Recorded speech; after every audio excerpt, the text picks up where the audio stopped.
ನಮಸ್ಕಾರ ಸ್ನೇಹಿತರೆ. ಇಂದು ನಾವು ಭಾರತದ ಚುನಾವಣಾ ಆಯೋಗದ ವಿಶೇಷ ತೀವ್ರ ಪರಿಷ್ಕರಣೆ ಎಸ್ಐಆರ್ ಗಣತಿ ನಮೂನೆಯ ಅರ್ಜಿಯನ್ನು ಹಂತ ಹಂತವಾಗಿ ಸರಿಯಾದ ರೀತಿಯಲ್ಲಿ ಭರ್ತಿ ಮಾಡುವುದು ಹೇಗೆ ಎಂಬುದನ್ನು ತಿಳಿದುಕೊಳ್ಳೋಣ. ಇತ್ತೀಚೆಗೆ ಅನೇಕ ಮತದಾರರು ಈ ಅರ್ಜಿಯನ್ನು ಭರ್ತಿ ಮಾಡುವಾಗ ಯಾವ ಮಾಹಿತಿಯನ್ನು ಎಲ್ಲಿ ಬರೆಯಬೇಕು, ಯಾವ ದಾಖಲೆಯನ್ನು ಸೇರಿಸಬೇಕು, ಯಾವ ಕಾಲಮನ್ನು ಹೇಗೆ ತುಂಬಬೇಕು ಎಂಬ ಗೊಂದಲದಲ್ಲಿದ್ದಾರೆ. ಅದೇ ಕಾರಣಕ್ಕಾಗಿ ಈ ವಿಡಿಯೋವನ್ನು ಮಾಡುತ್ತಿದ್ದೇನೆ. ಈ ವಿಡಿಯೋದಲ್ಲಿ ನಾನು ನಿಮಗೆ ಎಸ್ಐಆರ್ ಗಣತಿ ನಮೂನೆ ಎಂದರೇನು, ಅರ್ಜಿಯ ಪ್ರತಿಯೊಂದು ಕಾಲಮನ್ನು ಹೇಗೆ ಭರ್ತಿ ಮಾಡಬೇಕು, ಯಾವ ದಾಖಲೆಗಳನ್ನು ಸೇರಿಸಬೇಕು, ಸಾಮಾನ್ಯವಾಗಿ ಜನರು ಮಾಡುವ ತಪ್ಪುಗಳು ಯಾವುವು, ಅರ್ಜಿಯನ್ನು ಸಲ್ಲಿಸುವ ಮೊದಲು ಯಾವ ವಿಷಯಗಳನ್ನು ಪರಿಶೀಲಿಸಬೇಕು ಎಂಬ ಎಲ್ಲ ಮಾಹಿತಿಯನ್ನು ಸರಳವಾಗಿ ಕನ್ನಡದಲ್ಲಿ ಹಂತ ಹಂತವಾಗಿ ವಿವರಿಸುತ್ತೇನೆ. ಆದ್ದರಿಂದ ಈ ವಿಡಿಯೋವನ್ನು ಕೊನೆವರೆಗೂ ತಪ್ಪದೆ ನೋಡಿ. ಆಗ ನೀವು ಯಾವುದೇ ಗೊಂದಲವಿಲ್ಲದೆ ನಿಮ್ಮ ಎಸ್ಐಆರ್ ಗಣತಿ ನಮೂನೆ ಅರ್ಜಿಯನ್ನು ಸರಿಯಾಗಿ ಭರ್ತಿ ಮಾಡಬಹುದು. ಹಾಗಾದರೆ ಯಾವುದೇ ಸಮಯ ವ್ಯರ್ಥ ಮಾಡದೆ ವಿಡಿಯೋ ಶುರು ಮಾಡೋಣ ಬನ್ನಿ. ಇನ್ನೂ ಯಾರಾದರೂ ನಮ್ಮ ಯುವರ್ ಕನ್ನಡ ಚಾನಲ್ಗೆ ಸಬ್ಸ್ಕ್ರೈಬ್ ಆಗಿಲ್ಲ ಅಂದರೆ ಸಬ್ಸ್ಕ್ರೈಬ್ ಮಾಡ್ಕೊಳ್ಳಿ. ಹಾಗೆಯೇ ಬೆಲ್ ಐಕಾನ್ ಕ್ಲಿಕ್ ಮಾಡ್ಕೊಳ್ಳಿ. Thank you friend. ನೆಕ್ಸ್ಟ್ ನೋಡಿ ಸ್ನೇಹಿತರೆ, ನಿಮ್ಮ ಅರ್ಜಿಯ ನಮೂನೆ ಈ ಥರ ಇರುತ್ತೆ. ಈ ಭಾಗದಲ್ಲಿ ನೀವು ಯಾವ್ಯಾವ ಮಾಹಿತಿನ ನಮೂದಿಸಬೇಕು, ಯಾವ ಥರ ಬರೀಬೇಕು ಅಂತ ಹೇಳ್ಕೊಡ್ತೀನಿ ನೋಡಿ. ಮೊದಲನೇದಾಗಿ ಈ ಮತದಾರ ಲಿಸ್ಟ್ ಏನು ಕೊಟ್ಟಿರ್ತಾರೆ ಅದರಲ್ಲಿ ನಿಮ್ಮ ಹೆಸರು ಇರುತ್ತೆ. ತಿರ್ಗಾ ನಿಮ್ಮ ಮತದಾರರ ಗುರುತಿನ ಚೀಟಿ ಈಗ ಪ್ರೆಸೆಂಟ್ ಏನಿರುತ್ತೆ ಅದರದ್ದು ನಂಬರ್ ಇರುತ್ತೆ. ಇಲ್ಲಿ ಅದರದ್ದು ನಂಬರ್ ಇರುತ್ತೆ. ಅದನ್ನು ಬಿಟ್ಟರೆ ವಿಳಾಸ, ನಿಮ್ಮ ಅಡ್ರೆಸ್ ಇರುತ್ತೆ ಇಲ್ಲಿ. ಅದನ್ನು ಬಿಟ್ಟರೆ ಇಲ್ಲಿ ನೋಡಿ, ನಿಮ್ಮ ಅಡ್ರೆಸ್ ಜೊತೆಗೆ ಇಲ್ಲಿ ನಿಮ್ಮ ಕ್ರಮ ಸಂಖ್ಯೆ ಏನಿರುತ್ತೆ, ನಿಮ್ಮ ಕ್ರಮ ಸಂಖ್ಯೆ ಇರುತ್ತೆ. ಇಲ್ಲಿ ನಿಮ್ಮ ಭಾಗ ಏನಿರುತ್ತೆ, ಭಾಗದ ಸಂಖ್ಯೆ ಅದಿರುತ್ತೆ ಇಲ್ಲಿ. ಇಲ್ಲಿ ನಿಮ್ಮ ವಿಧಾನಸಭಾ ಕ್ಷೇತ್ರ ಸಂಸದೀಯ ಅಂತ ಇರುತ್ತಲ್ಲ, ನೀವು ಯಾವ ಕ್ಷೇತ್ರದಲ್ಲಿ ಇದು ಮಾಡ್ತೀರಾ ಅದಿರುತ್ತೆ ಅಡ್ರೆಸ್. ಮಾಮೂಲಿ ಕರ್ನಾಟಕ ರಾಜ್ಯ. ಇಲ್ಲಿ ನಿಮ್ಮ QR ಕೋಡು, ಇಲ್ಲಿ ನಿಮ್ಮ ಭಾವಚಿತ್ರ ಹಳೇದು ಏನಿರುತ್ತೆ ಅದಿರುತ್ತೆ. ಇಲ್ಲಿ ನಿಮ್ಮ ಹೊಸ ಭಾವಚಿತ್ರ ನೀವು ಅಂಟಿಸ್ಬೇಕಾಗಿರುತ್ತೆ. ಆದರೆ ಬ್ಯಾಕ್ಗ್ರೌಂಡ್ ಬಂದು ಅದು ವೈಟ್ ಇರಬೇಕಾಗಿರುತ್ತೆ, ನೀವು ಕೊಡುವಂಥ ಒಂದು ಭಾವಚಿತ್ರ ಅಂದರೆ ಫೋಟೋ. ತುಂಬ ಜನ ಕನ್ಫ್ಯೂಸ್ ಆಗ್ತಾ ಇರೋದೇ ಇಲ್ಲಿ. ನಾವು ಈ ಜಾಗದಲ್ಲಿ ಬರಿಬೇಕಾ, ಇಲ್ಲ ಈ ಜಾಗದಲ್ಲಿ ಮಾಹಿತಿನ ತುಂಬಬೇಕಾ, ಇಲ್ಲ ಈ ಜಾಗದಲ್ಲಿ ತುಂಬಬೇಕಾ, ಇಲ್ಲ ಈ ಜಾಗದಲ್ಲಿ ತುಂಬಬೇಕಾ ಅಂತ ಎಷ್ಟೋ ಜನರು ಕನ್ಫ್ಯೂಸ್ ಆಗ್ತಾ ಇದ್ದಾರೆ. ನಾನು ಮೊದಲನೇದಾಗಿ 2002ನೇ ಇಸ್ವಿಲಿ ಯಾರು ಮತದಾರರಾಗಿದ್ದರು, ಮತದಾರರ ಪಟ್ಟಿಯಲ್ಲಿ ಹೆಸರಿತ್ತೋ ಅವ್ರದನ್ನು ನಾನು ಹೇಳ್ಕೊಡ್ತೀನಿ. ಅದಾದಮೇಲೆ ನೆಕ್ಸ್ಟು ನಾನು ಈ ಜಾಗದಲ್ಲಿ ಹೆಂಗೆ ತುಂಬಬೇಕು ಅಂತ ಹೇಳ್ಕೊಡ್ತೀನಿ. ಈ ಜಾಗದಲ್ಲಿ ಬಂದು 2002ನೇ ಇಸ್ವಿಲಿ ಯಾರು ಮತದಾರರಾಗಿದ್ದರೋ ಅವ್ರ ಪಟ್ಟಿಯಲ್ಲಿ ಹೆಸರಿತ್ತು ಅವ್ರದ್ದು ಮಾಹಿತಿನ ನೀವು ತುಂಬಬೇಕಾಗಿರುತ್ತೆ.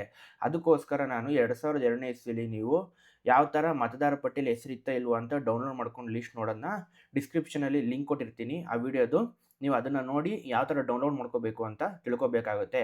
ಅದ್ರ ಜೊತೆಗೆ ನೀವು ಆ ಫೈಲ್ ಇಟ್ಕೊಂಡು ನೀವು ಅದನ್ನು ನೋಡಿದಾಗಲೇ ನಿಮಗೆ ಈ ಬಾಕ್ಸ್ ಏನಿರುತ್ತೆ 2002ನೇ ಇಸ್ವಿಲಿ ಮತದಾರರು ನೀವು ಆಗಿದ್ದರೆ ಇಲ್ಲಿ ನೀವು ತುಂಬಬೇಕಾಗುತ್ತೆ.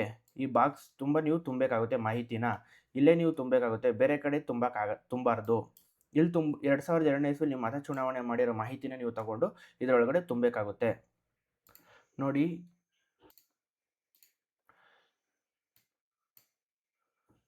ಇಲ್ಲಿ ನಿಮ್ಮ ಮತದಾರರ ಹೆಸರು ಇದೆಯಲ್ವಾ, ಇಲ್ಲಿ ನಿಮ್ಮ ಮತದಾರರ ಹೆಸರು ಇರೋ ಜಾಗದಲ್ಲಿ ನೀವು ಪ್ರೆಸೆಂಟ್ ಇರೋ ಹೆಸರನ್ನ ಮತದಾರರನ್ನು ತುಂಬಬೇಕಾಗಿಲ್ಲ. 2002ನೇ ಇಸ್ವಿಲಿ ಯಾವುದು ನಿಮ್ದು ಹೆಸರು ಇರುತ್ತೋ ಅದನ್ನೇ ತುಂಬಬೇಕಾಗಿರುತ್ತೆ. ಬನ್ನಿ ಇವಾಗ ನಾನು ಆ ಲಿಸ್ಟಲ್ಲಿ ಓಪನ್ ಮಾಡ್ಕೊತೀನಿ. ನೋಡಿ, ಇದು 2002ನೇ ಇಸ್ವಿದು ಒಂದು ಮತದಾರರ ಪಟ್ಟಿ ಆಗಿರುತ್ತೆ. ನೋಡಿ, ಮತದಾರರ ಪಟ್ಟಿ ನಾನು ಯಾವುದೋ ಒಂದು ಓಪನ್ ಮಾಡ್ಕೊಂಡಿದ್ದೀನಿ. ಇಲ್ಲಿ ನಿಮ್ಮದು ನೀವೇನು ದಾಖಲೆನ ನೋಡಬೇಕು, ಮೊದಲನೇ ಹೆಸರು ಅಂದರೆ ನಿಮ್ಮ ಮತದಾರರ ಹೆಸರು ಅಂತ ಇಲ್ಲಿದೆಯಲ್ವಾ, ಇಲ್ಲಿ ನಿಮ್ಮ ಮತದಾರರ ಹೆಸರು ಇದೆಯಲ್ಲ, ಇದೇ ಲಿಸ್ಟಲ್ಲಿ ನಿಮ್ಮ ಮತದಾರರ ಏನಿರುತ್ತೆ ಆ ಮತದಾರರ ಹೆಸರನ್ನೇ ನೀವು ತಗೋಬೇಕಾಗುತ್ತೆ. ನಾನು ನೋಡಿ, ಇಲ್ಲಿ ಒಬ್ಬರು ಕುಮುದ ಅಂತ ನೇಮ್ ಇದೆ. ನಾನು ಆ ಕುಮುದ ಅನ್ನೋ ನೇಮ್ನ ತೊಗೊತೀನಿ. ಇದು ಪಟ್ಟಿ ಆಗಿರುತ್ತೆ. ಇಲ್ಲಿ ಮತದಾರರ ಹೆಸರು ಅಲ್ಲೇನಿತ್ತು ಕುಮುದ ಅಂತ, ಆ ಕುಮುದ ಅಂತಲೇ ಬರೀಬೇಕಾಗುತ್ತೆ.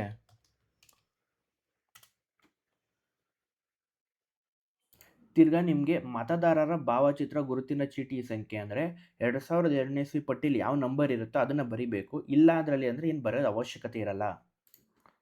ನೋಡಿ, ಈ ನಂಬರ್ ಇರುತ್ತಲ್ಲ, ಈ ನಂಬರೇ ಕೂಡ ಆ ಪಟ್ಟಿಲಿ ಅಲ್ಲಿ ಬರಿಬೇಕಾಗಿರುತ್ತೆ. ಈ ನಂಬರ್ನ ನೀವು ಅಲ್ಲಿ ಬರಿಬೇಕು. ನೋಡಿ, ಲಭ್ಯ ಇದ್ದರೆ ಬರಿಬೇಕು, ಇಲ್ಲಾಂದರೆ ಪರವಾಗಿಲ್ಲ. ಇಲ್ಲಿ ಸಂಬಂಧಿಯ ಹೆಸರು ಅಂತ ಇದೆ. 2002ನೇ ಇಸ್ವಿಲಿ ತುಂಬ ಜನ ಕನ್ಫ್ಯೂಸ್ ಆಗ್ತಿದ್ದಾರೆ. ಕೆಲವ್ರು ಮದುವೆ ಆಗಿರಲ್ಲ. ಕೆಲವ್ರು ಮದುವೆ ಆಗಿಲ್ಲ ಅಂದರೆ ಅವರ ತಂದೆ, ಅಂದರೆ ಈ ಪಟ್ಟಿಲಿ ನಿಮಗೆ ಕಾಣಿಸುತ್ತೆ ನೋಡಿ, ಇಲ್ಲಿ ಕುಮುದ ಅಂತ ಇದೆಯಲ್ಲ, ಅವ್ರಿಗೆ ಮದುವೆ ಆಗಿದೆ 2000ನೇ ಇಸ್ವಿಲಿ. ಅವ್ರ ಗಂಡನ ಹೆಸರು ಇಲ್ಲಿ ಬರೆದಿದ್ದಾರೆ. ಇಲ್ಲಿ ಅವ್ರ ಗಂಡನ ಹೆಸರು ಇದೆ. ಇಲ್ಲಿ ಸಂಬಂಧ ಗಂಡ ಅಂತ ಇರೋದ್ರಿಂದ ಗಂಡನ ಹೆಸರು ಬರೀಬೇಕು. ಇಲ್ಲಿ ಸಂಬಂಧ ತಂದೆ ಅಂತ ಇತ್ತು ಅಂತ ಅಂದ್ಕೊಳ್ಳಿ, ತಂದೆ ಇತ್ತು ಅಂತ ಅಂದ್ಕೊಂಡ್ರೆ ನೀವು ತಂದೆ ಹೆಸರನ್ನೇ ಬರಿಬೇಕಾಗುತ್ತೆ, ಗಂಡನ ಹೆಸರು ಬರೆಯಂಗಿಲ್ಲ. ಕನ್ಫರ್ಮ್ ಇವಾಗ ಹೇಳ್ತಾ ಇದ್ದೀನಿ, ಗಂಡನ ಹೆಸರು ಬರೆಯಂಗಿಲ್ಲ. ನೋಡಿ ಇಲ್ಲಿ ಸಂಬಂಧಿ ಹೆಸರು ಅಂದರೆ ಅವ್ರದ್ದು ಏನು ಗಂಡ ಅಂತ ಇದೆ, ಗಂಡನ ಹೆಸರು ಬರೀಬೇಕಾಗುತ್ತೆ, ತಂದೆ ಅಂತ ಇದ್ದರೆ ತಂದೆ ಹೆಸರು. ನೆಕ್ಸ್ಟ್ ಬಂದು ಸಂಬಂಧ. ಸಂಬಂಧ ಅಲ್ಲಿ ಹೆಂಗಿತ್ತು 2008ನೇ ಇಸ್ವಿ ಪಟ್ಟಿಯಲ್ಲಿ, ಗಂಡ ಅಂತ ಇದ್ದರೆ ಗಂಡ, ತಂದೆ ಅಂತ ಇದ್ದರೆ ತಂದೆ.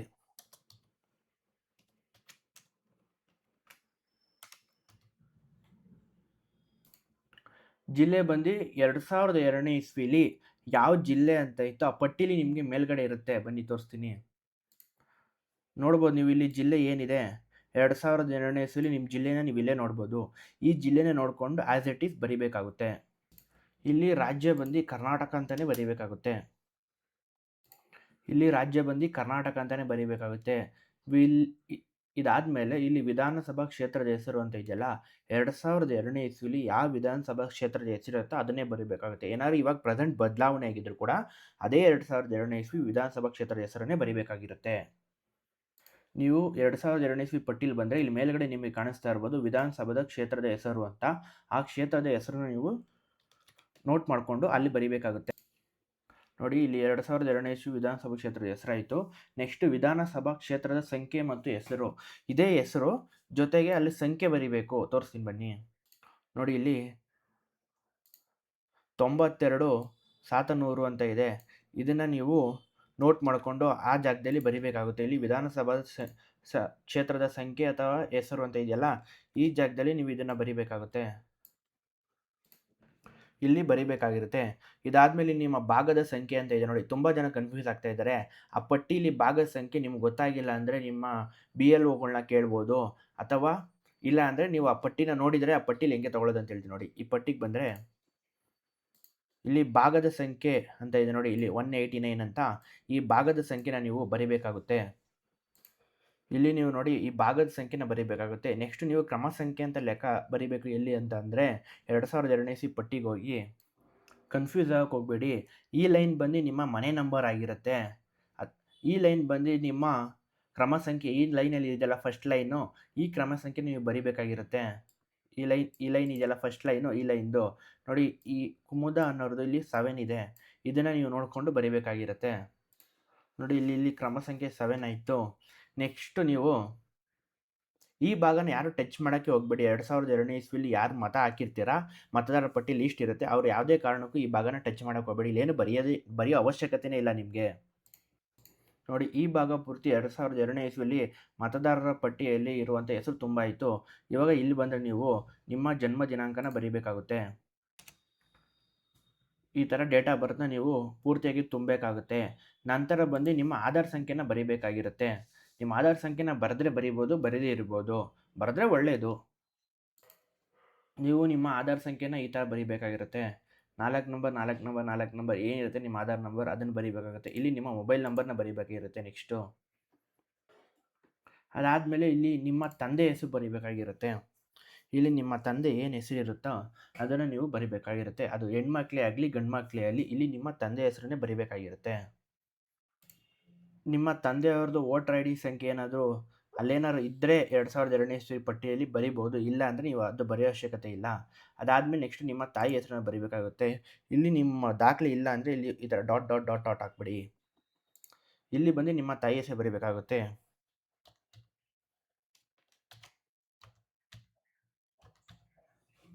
ಇಲ್ಲಿ ನಿಮ್ಮ ತಾಯಿ ಹೆಸರು ಬರೆದು ನಂತರ ನಿಮಗೆ ಇಲ್ಲಿ ನಿಮ್ಮ ತಾಯಿಯವ್ರದ್ದು ವೋಟರ್ ID ಸಂಖ್ಯೆ ಏನಾರು ಇತ್ತು ಅಂದರೆ ಅದನ್ನು ನೀವು ಬರಿಬೇಕಾಗಿರುತ್ತೆ. ಇಲ್ಲ ಅಂದರೆ ಈ ಥರ ಡಾಟ್ ಡಾಟ್ ಡಾಟ್ ಹಾಕಿ. ನೆಕ್ಸ್ಟ್ ಬಂದು ಇಲ್ಲಿ ನಿಮ್ಮ ಗಂಡಸಾಗಿದ್ದರೆ ಅವರು ಹೆಂಡತಿ ಹೆಸರನ್ನ ಬರಿಬೇಕಾಗಿರುತ್ತೆ, ಹೆಂಗಸಾಗಿದ್ದರೆ ಅವರ ಗಂಡನ ಹೆಸರು ಬರಿಬೇಕಾಗಿರುತ್ತೆ. ತಿರ್ಗಾ ನಿಮಗೆ ಇಲ್ಲಿ ಸಂಗಾತಿಯ ಮತದಾರರ ಭಾವಚಿತ್ರ ಗುರುತಿನ ಚೀಟಿ ಅಂದರೆ 2002ನೇ ಇಸ್ವಿಲಿ ಅವ್ರದ್ದು ಇತ್ತು, ಎಂಟ್ರಿ ಇತ್ತು ಅಂದರೆ ನೀವು ಅಲ್ಲಿ ಹೋಗಿ ನೋಡ್ಬೋದು. ನೋಡಿ ನಿಮಗೆ ಇಲ್ಲಿ ಕಾಣಿಸ್ತಾ ಇರ್ಬೋದು ಅವ್ರದ್ದು ಇಲ್ಲಿ ನಂಬರ್ ಇದೆ. ಈ ನಂಬರ್ನ ನೀವು ಹುಡುಕಿ ಅಲ್ಲಿ ಹಾಕೋಬೇಕಾಗಿರುತ್ತೆ, ಇಲ್ಲಿ ಹಾಕೋಬೇಕಾಗುತ್ತೆ. ಇದ್ರೆ ಬರಿಬೋದು, ಇಲ್ಲದೇ ಏನು ಅವಶ್ಯಕತೆ ಇಲ್ಲ. ನೋಡಿ ಈ ಜಾಗದಲ್ಲಿ ಬಂದರೆ ನೀವು ನಿಮ್ಮ ಸೈನ್ ಹಾಕಬೇಕಾಗುತ್ತೆ. ಈ ಜಾಗದಲ್ಲಿ ನಿಮ್ಮ ಸೈನ್ ಹಾಕಬೇಕಾಗುತ್ತೆ. ಅಥವಾ ಸೈನ್ ಹಾಕೋಕ್ಕೆ ಯಾರಿಗೂ ಬರಲ್ಲ ನಮಗೆ ಕೆಲವ್ರಿಗೆ ಅಂದರೆ ಅವ್ರು ಹೆಬ್ಬೆಟ್ ಹಾಕಬೇಕಾಗುತ್ತೆ. ಇಲ್ವಾ ಅವ್ರು ಯಾರು ಮನೆಯವರಿಲ್ಲ ಅಂದರೆ ಅವ್ರ ಹೆಸರು ಬರೆದು ಮನೆಯವ್ರ ಹೆಸರು, ನಂತರ ಏನು ಸಂಬಂಧ ಆಗಬೇಕು ಅವ್ರಿಗೆ ಅದನ್ನ ತೋರಿಸ್ಬೇಕಾಗುತ್ತೆ ಮತ್ತು ದಿನಾಂಕ ಹಾಕಬೇಕಾಗುತ್ತೆ. ಯಾವ ಡೇಟಲ್ಲಿ ನೀವು ಸೈನ್ ಮಾಡಿದ್ದೀರಾ ಅನ್ನೋದನ್ನ ದಿನಾಂಕದೊಂದಿಗೆ ಹಾಕಬೇಕಾಗಿರುತ್ತೆ ಸಂಬಂಧ ಹಾಕೋರು. 2002ನೇ ಇಸ್ವಿಲಿ ಯಾರು ಮತ ಚಲಾಯಿಸಿರ್ತಾರೋ ಅವರು ಈ ಥರ ತುಂಬಬೇಕಾಗುತ್ತೆ ಮತದಾರರ ಪಟ್ಟಿಯಲ್ಲಿ ಹೆಸರಿರೋರು. ಈ ರೀತಿ ನೀವು ನಿಮ್ಮ ಮಾಹಿತಿಯನ್ನು ನಮೂದಿಸಿ ನೀವು BLOಗಳಿಗೆ ಕೊಡಬೇಕಾಗಿರುತ್ತೆ. ನಂತರ ಇಲ್ಲಿ ನೋಡಿ BLOಗಳು ಸೈನ್ ಮಾಡಿ ಕೊಡ್ತಾರೆ. ನೀವು ಅದನ್ನು ತಗೊಂಡು ನಿಮ್ಗೊಂದು ಕಾಪಿ ಮತ್ತು ಅವರೊಂದು ಕಾಪಿ ತಗೊಂಡೋಗ್ತಾರೆ. ಹಾಗೆ ನಿಮಗೆ ಹೆಚ್ಚಿನ ಮಾಹಿತಿ ಬೇಕಾದರೆ ಇಲ್ಲಿ ನೋಡ್ಬೋದು ನೀವು, ಇಲ್ಲಿ ನಿಮ್ಮ BLOಗಳ ನಂಬರ್ ಇರುತ್ತದೆ, ನೇಮ್ ಮತ್ತು ನಂಬರ್ ಇರುತ್ತೆ. ನೀವು ಅವ್ರಿಗೆ ಕಾಲ್ ಮಾಡಿ ಮಾಹಿತಿನ ತಗೊಂಡು ನಮೂದಿಸಬೇಕಾಗಿರುತ್ತದೆ. ಈ ಅರ್ಜಿಯನ್ನು ಫಿಲ್ ಮಾಡಬೇಕಾಗಿರುತ್ತದೆ. ಇನ್ನೂ ಯಾರಾದರೂ ನಮ್ಮ ಯುವರ್ ಕನ್ನಡ ಚಾನಲ್ಗೆ ಸಬ್ಸ್ಕ್ರೈಬ್ ಆಗಿಲ್ಲ ಅಂದರೆ ಸಬ್ಸ್ಕ್ರೈಬ್ ಮಾಡ್ಕೊಳ್ಳಿ. ಹಾಗೆಯೇ ಬೆಲ್ ಐಕಾನ್ ಕ್ಲಿಕ್ ಮಾಡ್ಕೊಳ್ಳಿ. Thank you friend.